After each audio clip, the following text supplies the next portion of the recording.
সারাটা দিন একলা একলা কাজ কাম করি, কাজ কাম কইরা তারপরে আবার অফিসে যাই। এত বড় দামরা মাইয়া একটু সাহায্য করতে হয় না। যাই মাইয়াটার একটু ডাক দিয়া নিগে। এ সীমা, সীমা। কি মা, ডাকছো কে? কি আর লাগে ডাকছি জানোস না, সারাটা দিন কাজ কাম করি একাতে কইরা থুইয়া তারপর অফিসে যাই, আর তুই সাহায্যে গুজে খালি হেনে হেনে ঘুরোস। একটু তোমার সাহায্য করতে পারোস। এতক্ষণ কই আছিলি?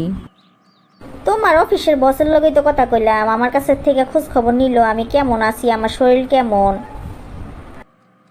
কি কস এগুলা? আমার বসে তোর মোবাইলে ফোন করছে, তুই কি কইছস? আমি কইলাম স্যার আমার তো কিছু হয় নাই, আমার কি হইব, আমি তো সাজুগুজু করে বান্ধবীর বাসা যাইতাছি।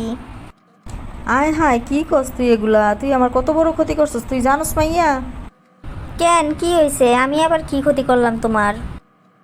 আমি বসের কাছে কইয়া ছুটি নিছি, আমার মাইয়াটার জ্বর, বিছনা থেকে উঠতে পারে না, আর তুই তো দিছস আমার পেস লাগাইয়া। এখন আমি গিয়ে কি কমু? আমার চাকরি গেছে, নির্ঘাত গেছে। তোমারই তো দোষ, তুমি মিছা কথা কইয়া ছুটি নাও কে? সুস্থ সবল মানুষে তুমি জ্বরের রুগী বানাই দিলা। আর তাছাড়া আমার যে জ্বর, তুমি বসের লগে এই ধরনের কথা কইছো, তুমি আমার কইয়া লইবা না? আগেতে শিখাই পড়াই দিবা না? তাহলে এসে আমি কইয়া দিতাম।